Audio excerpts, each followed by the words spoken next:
What's up, guys? I got a good one for you guys today, okay? So we got this girl right here. You can check her out. This is Alta. She's really messed up, all right? Like, there's a lot going on with this dog. I'll do a live about it. She's very aggressive.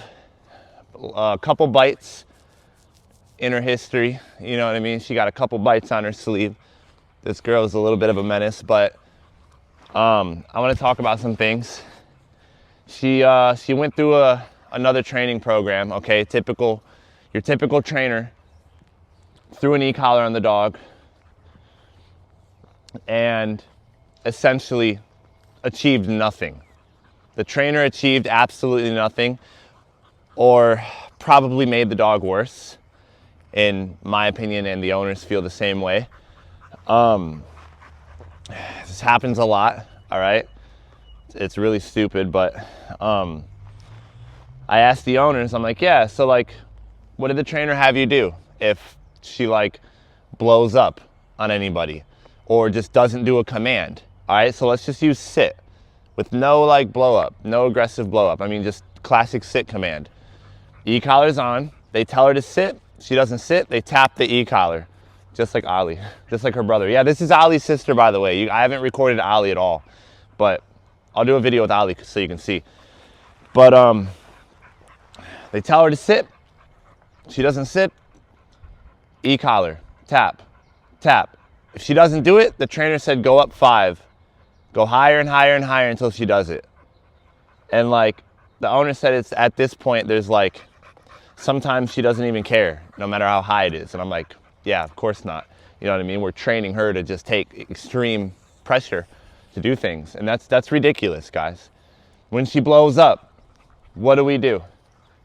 Hit the button, hold it down. Hit the button, say no, hit the button, hit the button, hit the button. The trainer dropped her off after the training was over. I'm not gonna say they achieved nothing. The trainer achieved a tiny, maybe 1%, like a little bit. It's not good training. And the trainer dropped her off, said, hey, this is a chemical imbalance in her brain. You're gonna deal with this aggression her whole life. Put her on Prozac, Trazodone, keep her in a muzzle, keep her on a 4-foot leash the rest of her life. And I was like, yeah, tells me everything I need to know, okay? That's very common these days. Like, I hear that a lot. It's insanity. It's literally like, it's stupid. Okay, guys, so on walks, all right, I'm asking the owners, I'm like, cool, what does the trainer say to do on a walk? She's on like a 4-foot leash. And if she breaks away, keep the leash tight, keep her with you, right? I'm not gonna do that to her because that's mean. She doesn't know me. She just got dropped off, by the way. She does not know me at all. That's why I have her on the 50-foot leash. I want her to decompress. I want her to have some freedom and go like do her thing. But tight leash, 4-foot leash, muzzle, everywhere you go. Can't bring the dog anywhere. When she blows up, keep the leash super tight, keep her next to your legs. Never let her experience freedom. Put the dog in a 4-foot prison its whole life. So before she came, I told the owners, like, I want her off of all the medicine. She's on Prozac and Trazodone. She's very anxious. I told the owners I want her off all the medicine when she comes to me because I have to give her a chance to get better without being in like a mental chemical prison, all right? Like, she's never had a chance to get better. The owners are great. Like, they want to do what's right. It's just there's a lot of stupid trainers out there. I wouldn't even call them trainers. I would call them salespeople. There's a lot of good salespeople, but not a lot of good trainers, all right? And this is another story. I know Dylan Jones, this is common. Larry Crone, common thing. We're always talking about stuff like this. And it gets very tiring, guys, to have to fix dogs that, you know, other trainers destroy. And she was already like this before the other trainer. Like she came from a dog fighting breeder. We don't know if she was actually used for dog fights, but she has a couple bites on humans. She has a couple bites on her brother, which is dogs. If she had the chance, she would have a couple bites on random dogs too. Like she's really messed up, full aggression, except it's not really aggression. It's more of like fear, at least for on the human end. It's more of a fear thing. Every time that she's bit a human, her mom gave me this long list of like detailed things that happened to her. It sounds like fear. Now with the dogs, she just sees red and she wants to go kill a dog. Like she sees red, it's insane. Intent to do harm. In the intent to do harm. That's Alta. She wants to control, alt, delete other dogs. Alta. So, yeah, like there's a lot going on with this girl, all right? And I'm gonna do a live on her. Honestly, like if she's in the crate, she literally hurts herself trying to get out, right? Like that's a problem. They've had to separate both dogs in the home for a long time, and that's no way to live. Management always fails. Eventually, someone's gonna make a mistake and bad things are gonna happen, right? You want a dog that you don't have to worry about. Yeah, like, honestly, I'm gonna have to use my bite suit, my bite gloves a lot with her, because when the time comes where I have to enforce my will, when she's crazy about me, I'm pretty sure she would go to bite me. Like she already almost tried to be weird in the crate when I put her leash on. I had her parents put her in the crate, but she was going nuts and I'm like, I can't just let her sit here and self-destruct. I gotta go take her out right now. So, yeah, guys, this is a serious one. You know what I mean? I'm gonna go in like a lot more depth on the live, but it's just very, it's annoying hearing the stories of what the trainer taught the owners what to do in situations like that. But right now, all I'm doing, okay, guys, like this is our first session. It's not even a session.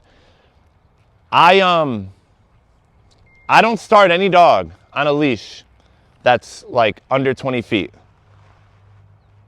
Like nothing like that. This is a 50-footer, and all I'm doing right now, my only goal this first week is to show my intentions to her. So imagine this, right? Imagine that she comes to me and she doesn't know me. She's a little insecure about humans. She's just an insecure dog, fragile ego. And the first thing I do is I'm trying to get her to do things. Sit, come, correcting her, no. What do you think that's going to set? What mood do you think that's going to set for the whole entire time she's with me? Day one, she's going to go, great, just another person that has agendas, that wants me to do things for them, right? Her first week, even first 2 weeks, my whole goal is to just literally let her be a dog. Just show her my intentions, that I'm not here to, I don't have an underlying agenda. I don't expect anything from her. If she bites me, it'll probably be in the bite suit, hopefully. But here's the thing, imagine this too, a dog that's insecure about humans. She goes to bite, day one, week one, and me as the trainer goes, hey, that was wrong, and I correct her for that. Her prophecy will be fulfilled, right? She's going to go, yep, I knew humans were bad. Yeah, every human, right? Like, this is why I'm a huge fan of the bite suit, the bite gloves, is because, especially when the dog doesn't know me, if she wants to bite me, she can, like all week. I don't care. She can gnaw on my hands, she can gnaw on my legs. I'm gonna let it happen. Especially when I'm putting her in and out of the crate, I think that's where it's gonna happen, honestly. And if she wants to bite me, it's completely fine. Like, I'm gonna let it happen. I'm gonna show her that like there's no retaliation. When she bites me, I'm gonna just ignore her. She's gonna lose her tool. But most importantly, she's gonna see that I'm different. She's gonna look at me, I'm gonna look at her, and she's gonna go like, oh, interesting. Like, okay, that's different. I'm used to just being destroyed when I bite. You know what I mean? So, like, I wanna show her my intentions. Like, I'm here for her. There's gonna be a phase where she has to grow up, and I'm gonna be like, hey, you will never do that again, never again. But if I try to do stuff like that now, and I just try to push my agendas on a dog that has no clue who I am and doesn't trust me yet, dude, it's like, you might as well quit. You might as well send the dog home day one. You're not gonna recover from stuff like that. You have to show the dog your intentions. So I'm not getting a bag of food and putting her to work. I'm getting a ball and I'm going out to the woods. She's not gonna see another dog outside of the ones that are in my home. She's not gonna see another dog or like another person for the next 2 weeks. We're gonna go in the woods together on a 50-foot leash and just run around and hopefully play. I'm not gonna have a bag of food, like, hey, let me do some pet touch desensitization training and counter conditioning and, oh, look at the dog, look at me, yes, good job, yes, yes, yes. Like, it's stupid. I'm not going to do that. That's not going to fix this dog. Like, we probably will not use any food the whole training, I guarantee it. I guarantee I'm going to teach her everything through negative reinforcement, just leash pressure. You know what I mean? A lot of people are gonna get mad at that. Like, yeah, first thing I'm gonna teach her, by the way, is a release command. Too. Like, that's the first thing, a release word. I hear Nate Schomer in my head be like, it's not a command, it's a word. If you watch this, Nate, you curse to me, man. Because, yeah, there's no such thing as a release command. It's called a release word. But I always call it a release command. But yeah, the first thing I'm gonna teach her is a release word, which just means go be a dog. I want to find out what she loves. I'm gonna go take her around water, take her around grass, fields, woods, try to throw the ball with her, find different toys. Like, I gotta find out what makes this dog activate. Because right now, I'm just seeing a dog that's just stuck in a mental prison. She's anxious. She wants to go that way because the last place she saw was her parents getting in the car leaving. And she's like struggling. She like, the street is around the corner over there and she wants to go over there. Like, it's not normal for a dog to be in like a nice field and having a panic attack. Like, that's not normal. That's like the equivalent of a kid in a candy store having the parents saying, get whatever you want, but the kid is like sitting in the corner staring at the wall. Like, you would look at a child like that and be like, hey, what's wrong? Like, you wouldn't be like, oh yeah, that's what he does. It's a candy store, he's a kid. Like, no, you would look at that. So same thing, I look at her and I'm like, there's something wrong with this. Like, she doesn't know how to relax. Separation anxiety is not a normal thing in the dog world. It's not a normal behavior. It doesn't happen in nature. Like, that's not normal. Like, that's humans create separation anxiety. All right, like, that's created by humans. It's not natural for dogs to have separation anxiety like that.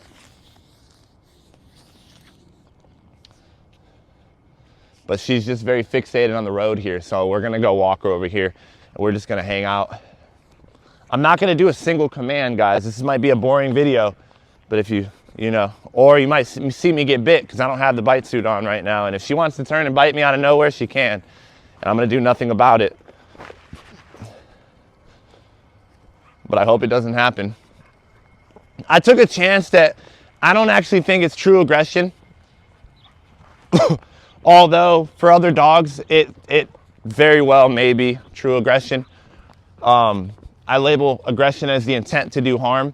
And for dogs, it's there. But for humans, I think every incident where she's bit a human, the human was being stupid. Like, it was the human's fault. That's all.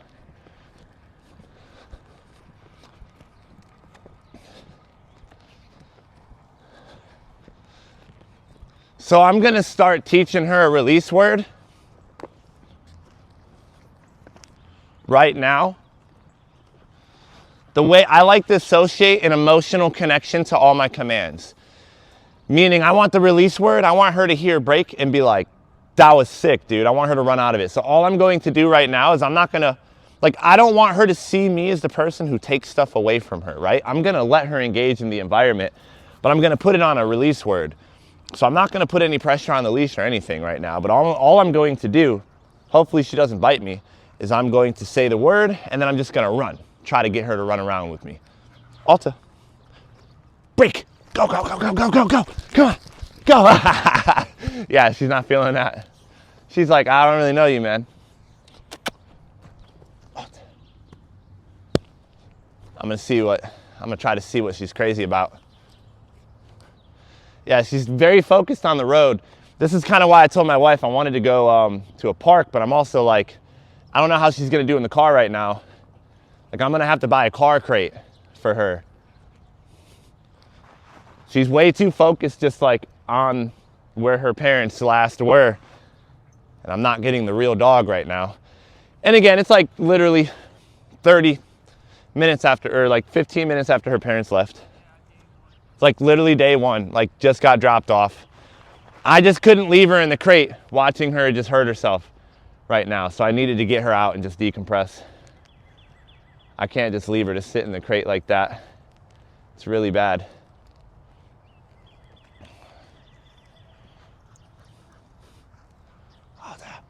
Oda.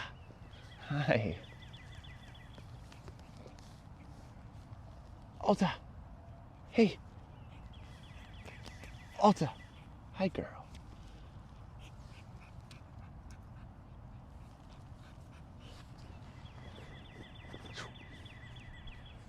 Ooh, so look. She's looking at the ball. She's like, but her anxiety is too distracting. She like locked in for a second. That'll be good. Once we get her to play, you guys know she'll be my dog. Oh. Oh. Oh.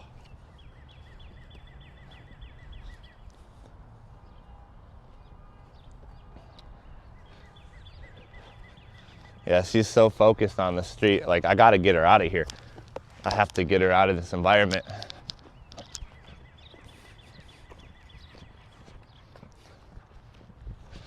Like, honestly, like right now, what she needs is a nice walk, free walk in the woods on this 50-foot line with no commands. I think that's what I'm gonna go do.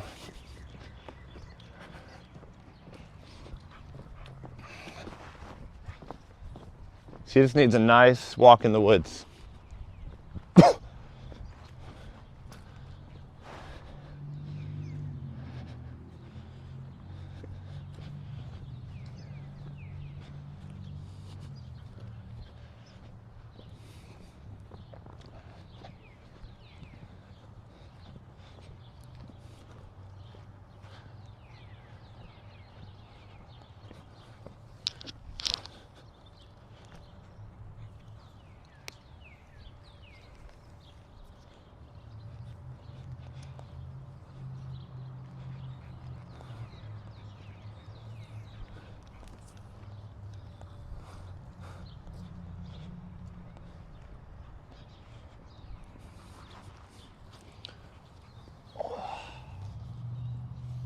Alta, hey, come here.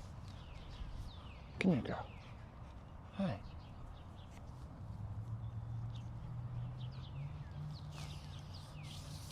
See where she's gonna go.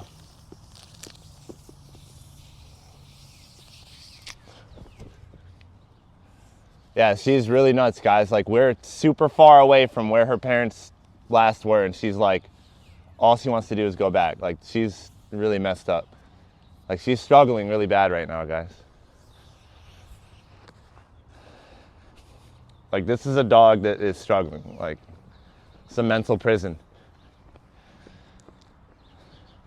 So I'm not gonna get what I am trying to get right now without leaving, like completely leaving this area. So we gotta pack her up and go take her to the woods.